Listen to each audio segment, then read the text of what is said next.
आप लोगों के समक्ष है भारत और चीन के संदर्भ में चर्चा करने जा रहे हैं। इस चर्चा का उद्देश्य आपके आगामी मुख्य परीक्षा में सामान्य अध्ययन के रूप में और दूसरा आपके निबंध के रूप में काफ़ी महत्वपूर्ण साबित होगा, क्योंकि आजकल विगत कई महीनों से भारत और चीन के संबंधों की चर्चा काफ़ी प्रमुख रही है। उसके संदर्भ में आप जानते हैं कि चर्चा का कारण क्या रहा है। तो चीन और भारत के संदर्भ की चर्चा करने जा रहे हैं। इसमें हमारा जो सबसे महत्वपूर्ण विषय होगा, पहला कि भारत और चीन के संबंध तमाम प्रयासों के बावजूद अब तक ठीक नहीं रहे, उसका क्या कारण रहा। दूसरा हमारा ये है जो है कि दक्षिण एशिया में जो चीन का हस्तक्षेप है वो भारत की सुरक्षा को कहां तक प्रभावित करता है। और तीसरा हमारा विषय होगा कि जो चीन की सीपेक परियोजना है इसका हम विरोध क्यों कर रहे हैं, ये हमारे भारतीय हितों को कहां तक प्रभावित कर रहा है।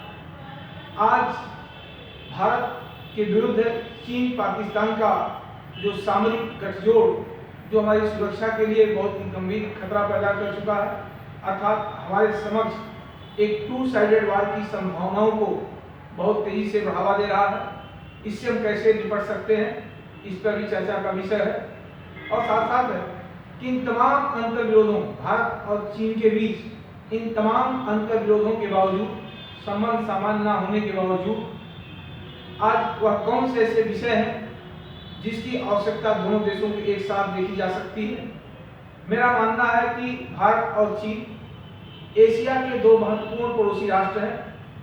दोनों उभरते हुए आर्थिक, राजनीतिक और सामरिक रूप से शक्ति संपन्न राष्ट्र हैं। वैश्विक स्तर पर दोनों का प्रभाव तेजी से बढ़ता हुआ जा रहा। ऐसे में एशिया के दो विशाल बड़े राष्ट्र और साथ साथ पड़ोसी राष्ट्र, अगर इन दोनों के बीच संबंध तनावपूर्ण रहेंगे तो इसका प्रभाव न केवल भारत चीन के हितों पर पड़ेगा, अपितु वैश्विक शांति, स्थिरता और सुरक्षा के समक्ष भी खतरा बढ़ता है। तो आवश्यकता यह है कि भारत और चीन दो प्रतिस्पर्धी राष्ट्र न होकर के एक सहयोगी राष्ट्र के रूप में भूमिका निभाएं, परस्पर सहयोगी राष्ट्र के रूप में भूमिका निभाएंगे तो उसका क्या सकारात्मक प्रभाव न केवल दोनों देशों के संबंधों में पड़ेगा, अभी वैश्विक शांति, स्थिरता और सुरक्षा के संदर्भ में पड़ेगा। तो हमारा जो चर्चा का विषय है वो भारत और चीन के संदर्भ में इन्हीं सब बिंदुओं पर रहेगा, क्योंकि मैं देख रहा हूं कि मई से ही, जब से गलवान घाटी का विवाद उत्पन्न हुआ, तब से दोनों देशों के बीच काफी गर्मागर्म वातावरण रहा। शांति, स्थिरता, सीमा पर काफी गंभीर खतरा रहा। आज भी वो खतरा मौजूद है। ये खतरा आगे कब तक रहेगा, हमें इस खतरे को टालने के लिए क्या प्रयास करना चाहिए, प्रयास हो भी रहा है। तो ये सब संदर्भों की चर्चा हम करते हैं। पहली बात तो सामान्य रूप से हम फॉरेन पॉलिसी के रूप में जान लें कि अंतर्राष्ट्रीय राजनीति में जो संबंधों का आधार होता है वो विचारधारा होती है। राष्ट्रीय हित हैं, सर्वप्रमुख है राष्ट्रीय हित, आर्थिक, राजनीतिक, सामरिक, इन्हीं हितों को ध्यान में रख करके परस्पर राष्ट्र एक दूसरे के साथ संबंधों को मैत्रीपूर्ण बनाने का प्रयास करते, अपने हितों की पूर्ति करने का प्रयास करते हैं। लेकिन इनके भी ऊपर एक जो महत्वपूर्ण बिंदु है वो मेरी समझ से, मेरा व्यक्तिगत मानना है, वो है आइडियोलॉजी। क्योंकि अगर हम वैश्विक संदर्भ में, क्षेत्रीय संदर्भ में राष्ट्रों के मध्य अगर देखें, जहां भी विचारधाराओं में अंतर्विरोध रहा है वहां संघर्ष और युद्ध के बादल या युद्ध जैसी स्थितियां देखी गई हैं। चाहे वो विचारधारा का कारण शीत युद्ध रहा अमेरिका और सोवियत संघ के बीच, पूंजीवादी और साम्यवादी विचारधारा, वही चीज आज भारत और चीन के बीच में है। 1947 से लेकर आज तक भारत ने चीन के साथ अपने मैत्रीपूर्ण संबंधों को बनाए रखने के लिए निरंतर प्रयास करता है। हमें मानते हैं कुछ समय के लिए कि 1947 से लेकर के 1958 तक भारत और चीन के संबंध मैत्रीपूर्ण रहे हैं। ये हमारे एक तरफा प्रयासों का परिणाम रहा, क्योंकि हमारे एक तरफा प्रयासों से ही 1950 में तिब्बत परम चीन की स्वायत्तता को स्वीकार किए। एक तरफा प्रयासों से 1954 में हमने पंचशील समझौता किया। इसे मान करके कि एशिया के दो महत्वपूर्ण पड़ोसी राष्ट्रों के बीच अपने विवादों को हल करेंगे, और हम परस्पर सहयोग के आधार पर अपने आर्थिक, सामाजिक, राजनीतिक संरचना को जो है लगातार विकसित करेंगे, शांति, स्थिरता, सुरक्षा को बढ़ावा देंगे। ये हमारा प्रयास था। लेकिन इन प्रयासों के बावजूद संबंध कभी अच्छे हम नहीं कर सकते हैं। तो उसका एक ही कारण है, वह सबसे प्रमुख कारण है आइडियोलॉजी। विचारधाराओं का अंतर ही भारत चीन संबंधों के सामान्य न होने का सबसे प्रमुख कारण। अगर आपसे कोई पूछता है तो कौन सा कारण, तो एक शब्द आप बोलिए आइडियोलॉजी। अब आइडियोलॉजी में आपको कई उदाहरण देना चाहता हूं। देखिए, भारत एक लोकतांत्रिक देश है, चीन का लोकतंत्र में कोई विश्वास नहीं। भारत एक विकासपरक देश है, विकासपरक नीतियों का पालन करता है, विश्व में शांति, स्थिरता का समर्थक राष्ट्र है। और चीन वही विस्तारवादी देश है, उसका हस्तक्षेप की नीति, दोहरी नीति भारत और चीन के बीच संबंधों में तनाव का सर्वप्रमुख कारण है। एक तरफ चीन के शीर्ष राजनीतिक वार्ताएं होती चीन के साथ, चाहे मल्लापुरम की वार्ता हो, उसके पहले वो अहमदाबाद की यात्रा हो, या कई यात्राएं जिसे हमने देखा है। और दूसरी तरफ चीन की सेना भारतीय सीमा पर हस्तक्षेप करते हुए दिखाई देती है। राजीव गांधी की चीन यात्रा होती है 1988 में, पंडित नेहरू के बाद दूसरे प्रधानमंत्री हैं। और उसके पहले ही चीन अरुणाचल प्रदेश के सुमो चुरो घाटी में हस्तक्षेप करता। हमारे प्रधानमंत्री मनमोहन सिंह की यात्रा होती, उसके पहले चीन दौलत बेग ओल्डी में घुसपैठ करता है। 2015 में प्रधानमंत्री नरेंद्र मोदी की चीन यात्रा होती है। 2016 में राष्ट्रपति, हमारे रक्षा मंत्री, हमारे विदेश मंत्री, हमारे सेना अध्यक्ष, शीर्ष जितने राजनयिक भारत के हैं, 16 में जो है चीन के साथ चीन की यात्रा होती है, इसी उद्देश्य के साथ कि हम चीन के साथ अपने संबंधों को बेहतर बनाएंगे। लेकिन परिणाम क्या मिलता है, हमें जो है डोकलाम विवाद पैदा होता है। तो हमारा ये है कि हम जो देखते हैं कि भारत ने चीन के साथ अपने संबंधों को जो शीर्ष स्तर पर राजनयिक संवाद स्थापित किया, उसके बावजूद चीन हमेशा दोहरी नीति का अनुसरण करके भारत के हितों को प्रभावित करने का प्रयास किया। तो एक का सबसे बड़ा कारण है उसकी और हमारे आइडियोलॉजी में अंतर। आज भारत पाकिस्तान के बीच संबंध क्यों अच्छे नहीं हो रहे? दुनिया का कोई ऐसा देश नहीं जिसके साथ सीमा विवाद ना हो, दुनिया का कोई ऐसा देश ना हो जिसके पड़ोसियों के साथ कुछ न कुछ मतभेद हो। लेकिन क्या जो एलओसी पर हमारी हालत है, जो स्थिति जो एलओसी पर चल रही है, क्या दुनिया में सभी पड़ोसी राष्ट्रों के साथ ऐसी स्थिति है? नहीं। उसका कारण क्या है? चाहे वो एलएसी हो चाहे एलओसी हो, उसका कारण है कि हमारा और चीन के साथ आइडियोलॉजी एक नहीं होता, हमारा पाकिस्तान के साथ आइडियोलॉजी एक समान नहीं मिलता है, क्योंकि हम एक धर्मनिरपेक्ष राष्ट्र है, लोकतंत्र के प्रति हमारा पूर्ण विश्वास है, लोकतंत्र हमारी मजबूत है। और पाकिस्तान की स्थिति क्या है? उसकी धार्मिक कट्टरता, अलोकतांत्रिक मूल्य, हस्तक्षेप की नीति, और उसके जितने एलिमेंट्स हैं, 5 एलिमेंट्स हैं, पांचों का आपस में एक ऑटोनॉमस बॉडी काम करता है और सबका एक ही मात्र उद्देश्य भारत के साथ संघर्ष करना। चाहे उसका राजनीतिक सत्ता हो, चाहे उसकी सेना हो पाकिस्तान की, चाहे उसकी आतंकवादी गतिविधियां हो, चाहे उसके कट्टरपंथी एलिमेंट्स हो, सभी कहीं न कहीं भारत के खिलाफ काम करते हैं। तो जब इस विचारधारा के लोग पड़ोसी होंगे तो मुझे नहीं लगता है कि हम हमारे तमाम प्रयासों के साथ संबंध अच्छे नहीं हो सकते। वही हाल हमारा चीन के साथ, वही हाल पाकिस्तान के साथ है। ये दोनों महत्वपूर्ण पड़ोसी राष्ट्र हैं, लेकिन दोनों के साथ भारत की विचारधारा मेल नहीं खाता है, तो संबंध अच्छे नहीं है। इसके और भी उदाहरण विचारधारा को अगर हम देखें, जब चीन का प्रभाव श्रीलंका में रात 2008 से लेकर 2013 तक महिंदा राजपक्षे के शासनकाल में, तो भारत और श्रीलंका के बीच संबंध अच्छे नहीं है। जब मालदीव में 2013 से 2017 तक चीन का इफेक्ट ज्यादा था, तो हमारे संबंध अच्छे नहीं रहे। आज बांग्लादेश के साथ हमारे संबंध अच्छे हैं, क्योंकि बांग्लादेश की वर्तमान प्रधानमंत्री, उनका लोकतंत्र के प्रति, धर्मनिरपेक्ष मूल्यों के प्रति एक गहरी आस्था है। और यही आस्था का कारण कि आज भारत और बांग्लादेश के संबंध लगातार प्रगाढ़ होते जा रहे हैं। तमाम प्रयासों के, पाकिस्तान के, चीन के तमाम प्रयासों के बावजूद भारत और बांग्लादेश के संबंध मैत्री पूर्ण है। आज हमारा श्रीलंका के साथ संबंध अच्छे हैं, आज हमारा मालदीव के साथ संबंध अच्छे हैं। कारण क्या है? क्योंकि आज के डेट में श्रीलंका और मालदीव में चीन का वह प्रभाव नहीं रह गया है जो 2008 से 2013 रहा है, 2013 से 2017 मालदीव में रहा। नेपाल के साथ हमारा ऐतिहासिक संबंध है, सांस्कृतिक संबंध है, सामाजिक विरासतें हैं, बहुत चीजें नेपाल के साथ हमारे जुड़े हुए हैं, भावनात्मक लगाव है। लेकिन इसके बावजूद नेपाल में भारत विरोधी गतिविधियों का संचालन होता है। नेपाल में भारत विरोधी एलिमेंट सक्रिय रूप से काम करते, भारत के हितों को चोट पहुंचाने का प्रयास करते हैं। अभी हाल में चीन के साथ हमारी गर्मा गर्म बहस थी, नेपाल भी उसमें कूद गया, सीमा विवाद को लेकर के तमाम आपत्तिजनक टिप्पणियां की। उसका कारण क्या है कि वर्तमान में नेपाल में जो प्रधानमंत्री ओली महोदय हैं, उनकी पूरी तरह से झुकाव चीन की तरफ है, अर्थात चीन की आइडियोलॉजी नेपाल में तेजी से काम कर रही है। और जब चीन की आइडियोलॉजी नेपाल में काम करेगी तो निश्चित इसका असर भारत और नेपाल के संबंधों पर भी पड़ेगा।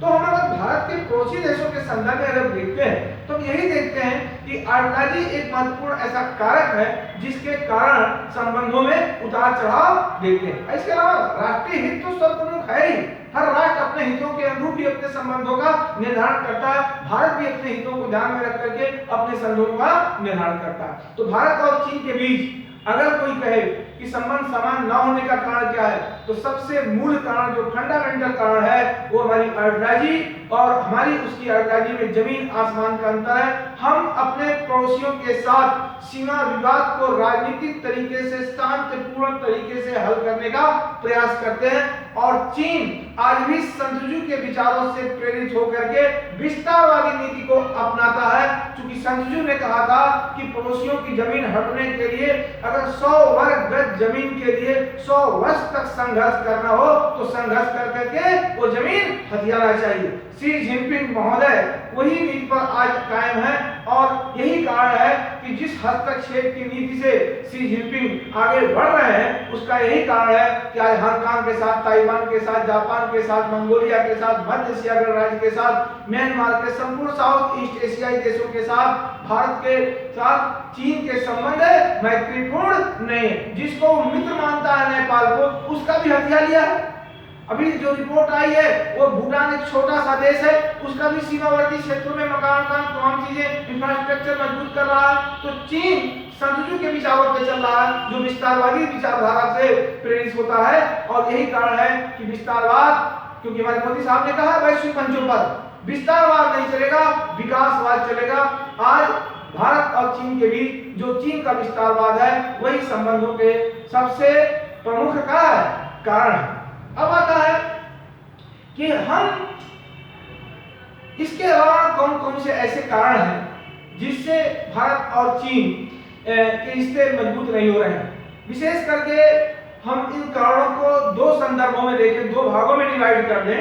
तो पहला भाग हमारा होता है पारंपरिक कारण। पारंपरिक कारण में आपका पहला कारण जो होता है वो है आपका, जैसे भारत चीन सीमा विवाद, तिब्बत को लेकर के जो विभिन्न मतभेद पैदा होते हैं। तीसरा, भारत के विरुद्ध चीन पाकिस्तान का 1963 से बढ़ता सामरिक गठजोड़। ये जो है ये कारण है भारत और चीन के बीच एक संबंध सामान्य होने का कारण। दूसरा, जो आधुनिक जो समय में वर्तमान संबंध में भारत और चीन के बीच संबंध मैत्रीपूर्ण नहीं हो पा रहे, उसका कारण क्या है? तो वर्तमान कारण क्या है? वर्तमान कारण यह है कि चीन की सेना द्वारा भारतीय सीमा पर लगातार एलएसी पर अतिक्रमण, हस्तक्षेप, चाहे वो गलवान का हो, चाहे डोकलाम का हो, चाहे दोलबे गोल्डी का हो। चीनी सेना, ऐसा माना जाता है कि 2005 से चीनी सेनाओं का भारतीय सीमा पर लगातार अतिक्रमण बढ़ा है और आज इनकी अतिक्रमण ये हो गई, पहले अतिक्रमण अरुणाचल प्रदेश और जम्मू कश्मीर में होता था, लेकिन अब भारत के सभी सीमावर्ती राज्यों में चीन का हस्तक्षेप बढ़ रहा। दूसरा, भारत और अमेरिका के बीच बढ़ती निकटता, क्योंकि अमेरिका और चीन आज वैश्विक स्तर पर दोनों प्रतिस्पर्धी राष्ट्र हैं और भारत और अमेरिका, विशेष करके डोनाल्ड ट्रंप या उसके पहले बराक ओबामा, भारत ने 1990 के बाद लगातार अमेरिका के साथ संबंधों को एक मजबूत आधार देने का प्रयास किया और आज भारत और अमेरिका के संबंध काफी मैत्रीपूर्ण, काफी मजबूत है। वैश्विक मंचों पर वैश्विक मुद्दों को लेकर के, क्षेत्रीय मुद्दों को लेकर के, द्विपक्षीय मुद्दों को लेकर के चीन को इसी बात को लेकर के हमेशा भय बना रहता है कि हमारे विरुद्ध, देखिए हमारे प्रधानमंत्री ने हमेशा यह स्पष्ट किया कि अगर हम किसी देश के साथ अपने संबंधों को मजबूत बनाते हैं तो इसका आशय ये नहीं होता है कि हम किसी अन्य राष्ट्र के खिलाफ बनाते हैं। हमारे संबंधों का आधार हमारा हित होता है, न कि किसी देश के साथ विरोध में हम खड़ा होते हैं। चीन इसका उल्टा समझता है। अगर हमारा अमेरिका के साथ अच्छे संबंध है तो चीन अपने हितों के विरुद्ध देखता है, क्योंकि आजकल अमेरिका और चीन के बीच संबंध क्या है, तनावपूर्ण है। तो भारत और अमेरिका के बीच बढ़ती निकटता। दक्षिणी चीन सागर के मुद्दे पर भारत का जो विजन है वो एशियान देशों के साथ है। हम इस मुद्दे पर चीन की नीतियों का विरोध करते हैं और संपूर्ण दक्षिण पूर्व एशियाई देशों के साथ खड़े होते हैं और ये कहते हैं कि दक्षिण चीन सागर में चीन का हस्तक्षेप भारत स्वीकार्य नहीं कर सकता। तीसरा मुद्दा हांगकांग का है। भारत एक लोकतांत्रिक देश है, लोकतंत्र के प्रति पूर्ण आस्थावान देश है और चीन लोकतंत्र का हांगकांग में क्या कर रहा, दमन कर रहा, तो हम उसका आंख मूंद करके समर्थन भी नहीं कर सकते। तो हांगकांग का मुद्दा हो, चाहे ताइवान का मुद्दा हो, चाहे साउथ चाइना सी का मुद्दा हो, इन मुद्दों को लेकर के भारत और चीन के बीच काफी मतभेद दिखाई दे रहा। आज चीन जिस तरह से इंडियन ओशियन में अपने नेवल पावर का विस्तार कर रहा, जिस तरह से भारत की सामरिक घेराबंदी करने का प्रयास कर रहा नेपाल के साथ गठजोड़ बना करके, उसका बांग्लादेश के साथ सतत प्रयास है ना, जो आर्थिक प्रलोभन देकर के भारत के पड़ोसी देशों को चीन आर्थिक प्रलोभन देकर के अपने पक्ष में करने का जो प्रयास कर रहा, और उसका प्रयास का एक मतलब क्या है, चीन भारत के साथ दोहरी नीति पर है।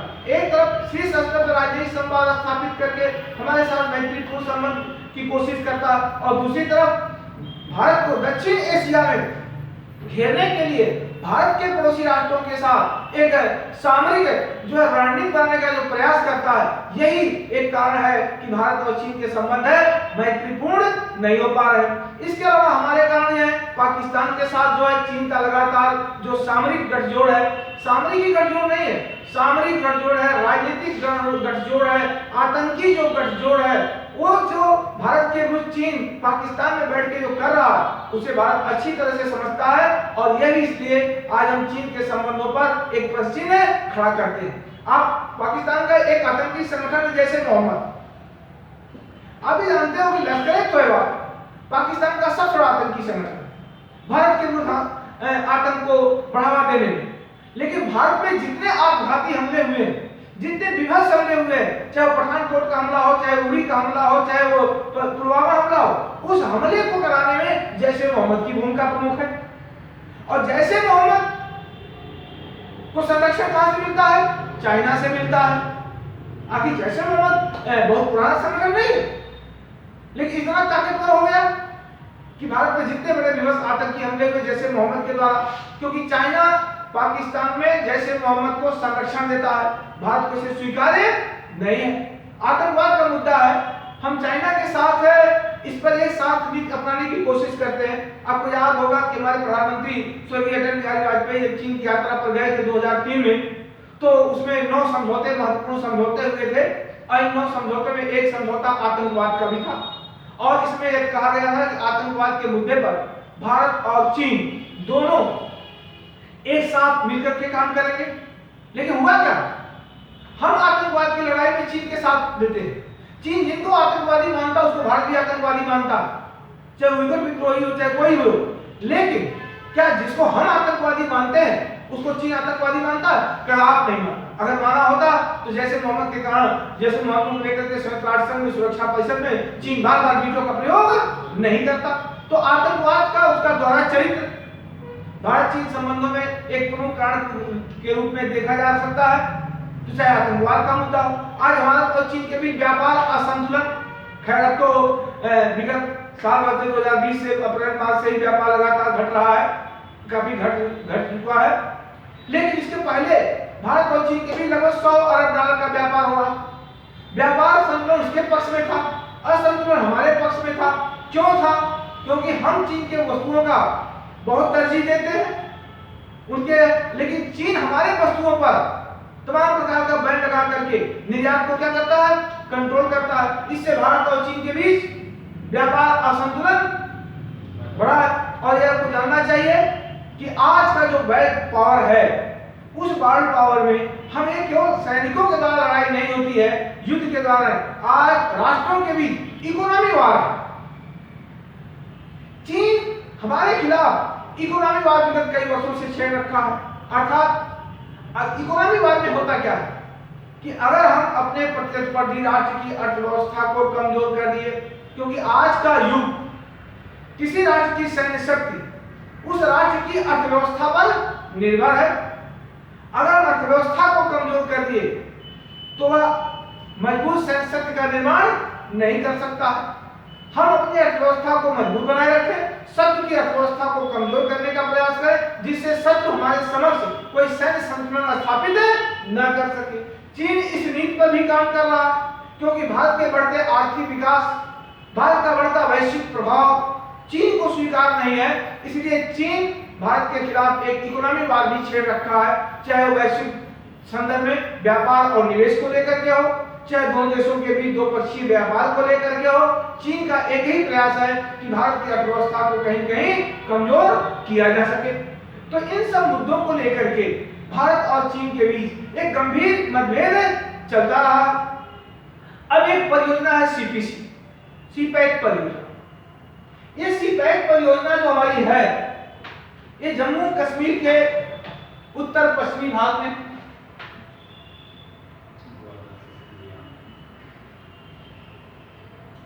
अब चीन जो है इस परियोजना को गवादर बंदरगाह से जोड़ रहा है।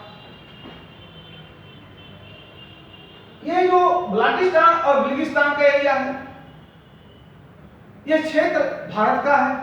पाकिस्तान ने इसे कब्जे में रखा है। भारत का विरोध यह है कि बिना भारत के अनुमति का चीन द्वारा जिस तरह से हस्तक्षेप किया जा रहा, हमें वो स्वीकार्य नहीं है। और ये जानना चाहिए कि चीन एक निशाने से दो वार करना चाहता है। एक इस पाक अर्पित कश्मीर और बल्टिस्तान बिल्टिस्तान में व्यापार के बहाने आधारभूत संरचना को मजबूती प्रदान करो। उसको दिखावा है कि इस परियोजना को हम जोड़ करें गवादर से, जिससे भारत चीन अपना अंतर्राष्ट्रीय व्यापार बढ़ा सके। लेकिन मेरा ये मानना है, जो हमारे सामरिक विशेषज्ञ, रक्षा विशेषज्ञ हैं, उनका ये मानना है व्यापार एक बहाना है। वास्तविक मंशा चीन का है कि भारत के उत्तरी पश्चिमी सीमा पर एक सामरिक दबाव बनाना। ये गिलगित एक घाटी, गिलगित एक सहायक नदी है जो सिंध की सहायक नदी है। वहां चीन 2011 में अपना सामरिक केंद्र बना चुका है। स्कार्दू एक सैन्य अड्डा है, हवाई अड्डा।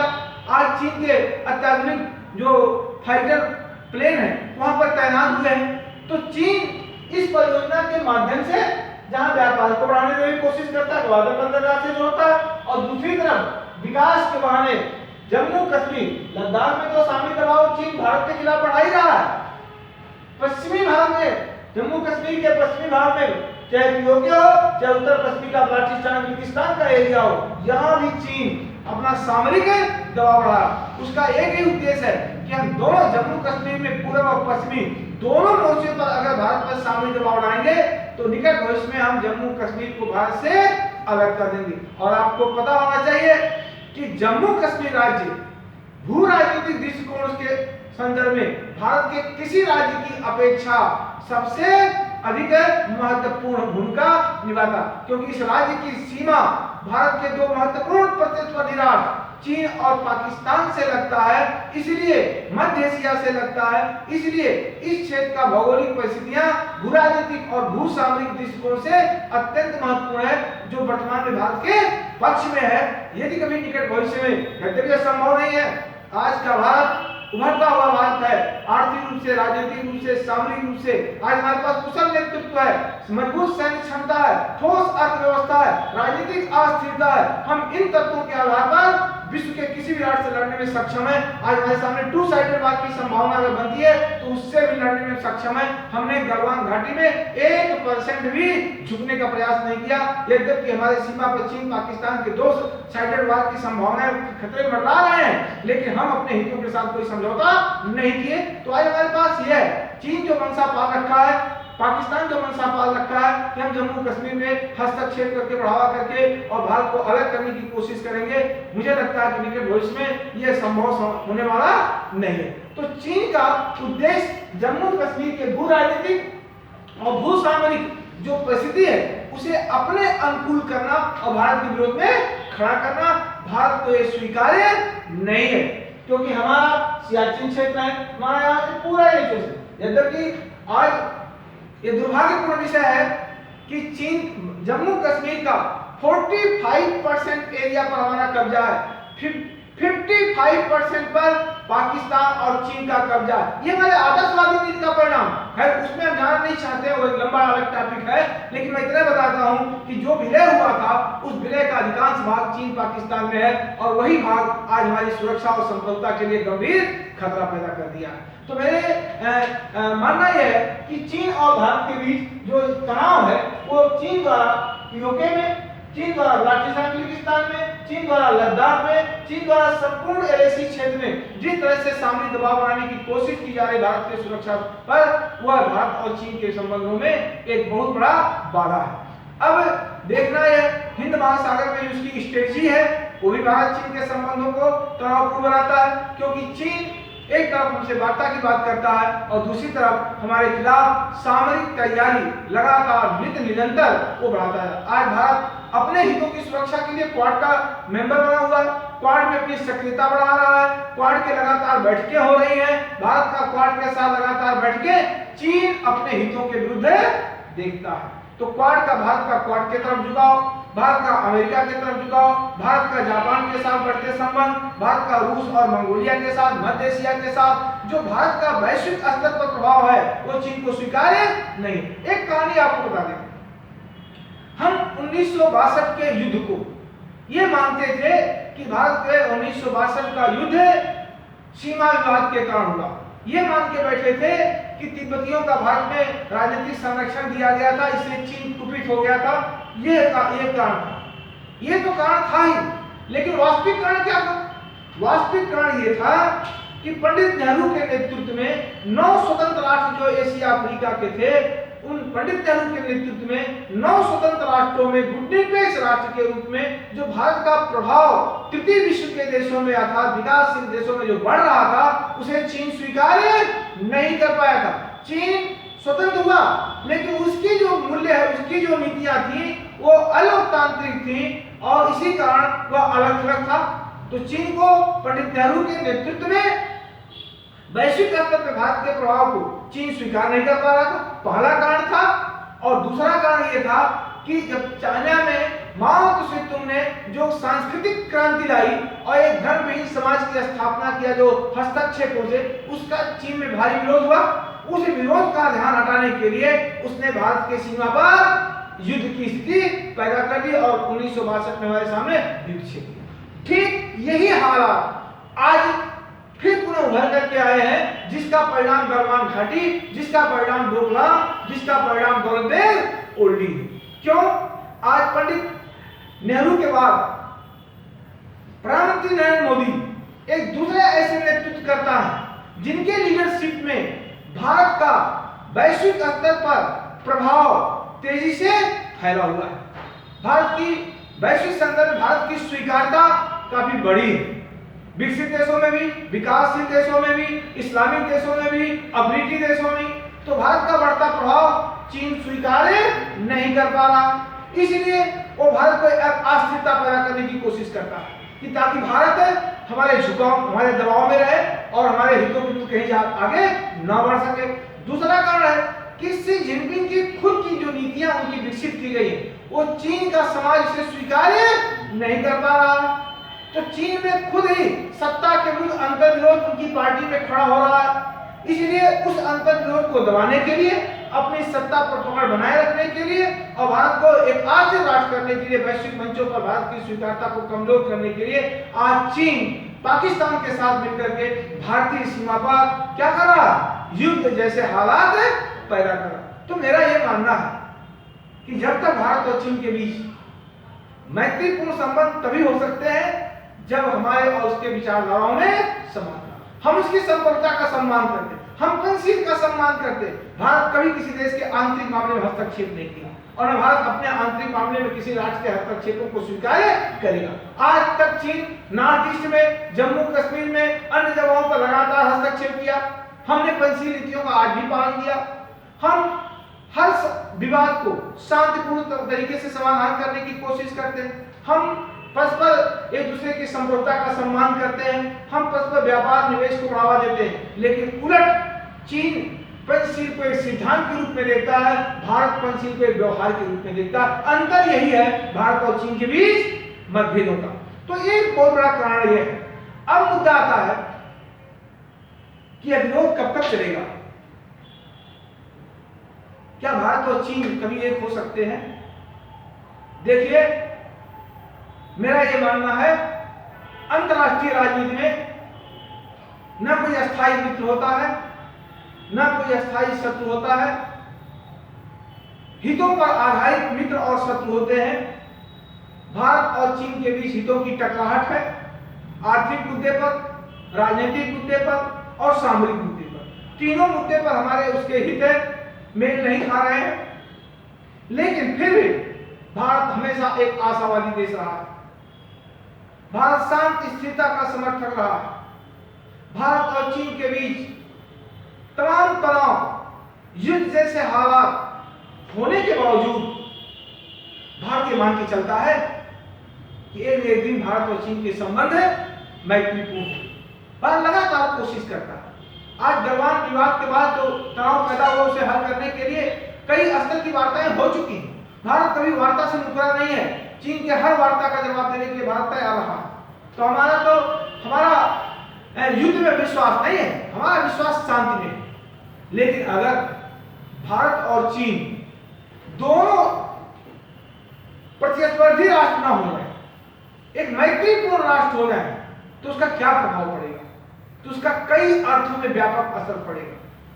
पहला, भारत और चीन अगर एक हो जाएंगे तो सीमा विवाद सहित सभी विवादों का शांतिपूर्ण तरीके से हल करने में मदद मिलेगी।